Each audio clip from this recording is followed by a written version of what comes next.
We have next, which is really, really important for us to be able to have a connection with the media.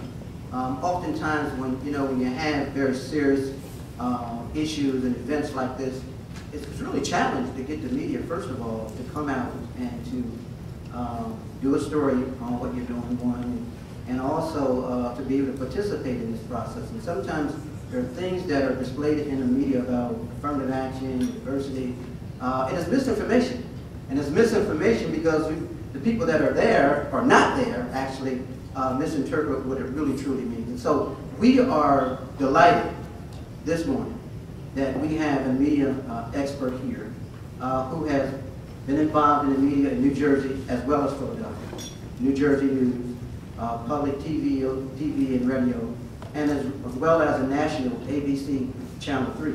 And that's none other than Linda Coles-Kauffman, who's executive producer of Host of Another View.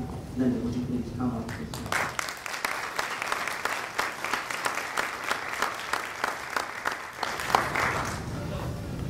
Well, tricky back there. The last time I was in the Atlantic City Convention Center, I was involved in a really big diversity project.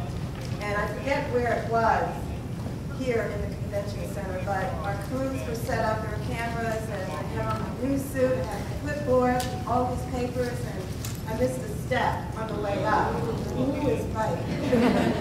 Papers flew everywhere. I got up, made a joke about it, and kept going. Fortunately, the cameras weren't rolling, so it was a saving grace for me. But throughout the rest of the day, the older ladies kept coming up to me, "Honey, you all right? Did you eat?" But so far, I'm doing pretty good. I just want to begin by saying welcome, esteemed members of the dais, Atlantic City Mayor Lorenzo Langford, Ms. Patricia Shiu, and all the distinguished members of the AAAA Board of Directors, and to our participants. Welcome to Atlantic City and to the great state of New Jersey for the 2011 Access, Equity, and Diversity Summit and Annual Meeting. I'm really, really very excited to be here. Now, as I went through some of the information, there are three words that came and are repeated throughout. Access, equity, and diversity. So I thought about that a little bit. Access, right of entry. Equity, even-handedness. And diversity, variety. So when I thought about this presentation, I was drawn back to my teenage years in Newark, New Jersey. Shout out to Brick City. Hey! All right. Several years post the 1967 riots was when I really started to begin to try to understand issues of race, equal rights, civil rights, human rights, and affirmative action. There was so much swirling around. In my family, there were numerous impassioned discussions about these emotionally charged issues. And I tried my best to hear them. I listened quietly, and I absorbed them like a sponge, just like a sponge. And then I finally understood why there was a movement. Masses of people were disenfranchised. They were denied rights of entry, even-handedness, and variety. Access, equity, and diversity. That was the case then, that is the case now. During my high school years, I began to see myself in the world and how I would possibly contribute to this movement. The English classes were easy for me, and my teachers encouraged me to write and think about a career where I could use those skills and talents. So I declared to the world in my high school yearbook, a caption under my photo reads, "Aspires to be a broadcast journalist." I continued to pursue that dream and graduated from Rutgers University with a degree in journalism and communications. Then, the harsh realities of gaining access into a field that was predominantly white and predominantly male stood between me and my dreams like oceans separating continents. I felt so removed from success. But my parents nurtured me and doused my frustrations and self-doubt with words of encouragement, hugs and kisses, and pushed me to believe in myself and my dreams, and I did. 4 years passed, and my first job in TV still eluded me. But I kept my head in the game. And while volunteering with a local cable company that was covering the annual New Jersey Black Issues Convention, my life changed. One of the workshop panels featured a local TV reporter. I scheduled my break to coincide with the time of the panel. It was the conclusion of the presentations that I stood and conducted my personal workshop on how to land your first job in TV. There was no shame in my game. I asked question after question after question to this reporter until time was up. But I had made an impression.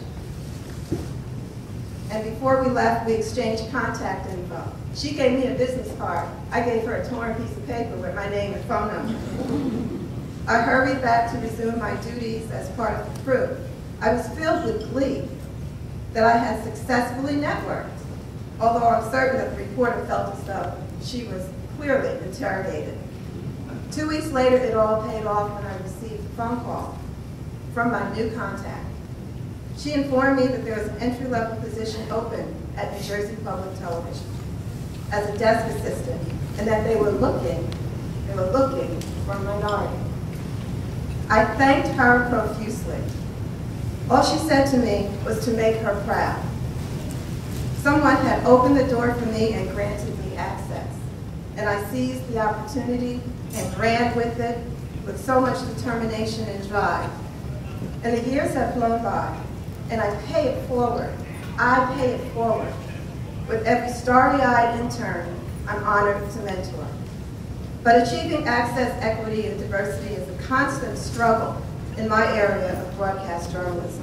On any given day, in newsrooms and anchor chairs of network news organizations, the presence of people of color in primetime slots is disappointing. Just last week, the National Association of Black Journalists put out a press release asking the question, where is the diversity in network news? Although the big three networks have made big changes of late, with the exception of NBC's Ann Curry, no person of color has received a coveted primetime slot. And in the print media, newspapers that serve communities that are predominantly of color are staffed by personnel not reflective of their communities. A study by the American Society of News Editors reports that the percentage of African American, Asian, Hispanic, and Native American journalists continues to decline in U.S. newsrooms for the third consecutive year. Astoundingly, there were 929 fewer black journalists in the 2010 survey than were reported in 2001. That's a drop of 31.5%. Let me say that again. 929 fewer black journalists in the 2010 survey were reported in 2001. That's a drop of 31.5%. That's a horrifying report, and it suggests that the perspective and unique insight that black journalists in particular and minority journalists in general bring to their newsrooms and communities are being marginalized and devalued. No doubt economics is in play here, and the recession, along with the digital area of news delivery.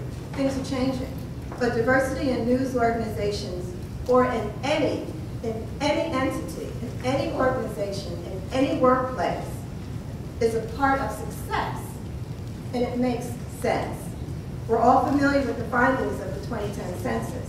They point to a country that is becoming more black, more brown. The new majority is the old minority. Issues of race, gender equality, and gay rights are the basis of heated discussions. Just a few days ago, in New York, Governor Cuomo signed into law a measure legalizing marriage between gay couples, making New York the 6th state to legalize gay marriage. Our world is changing, and the struggles continue, becoming even more complex.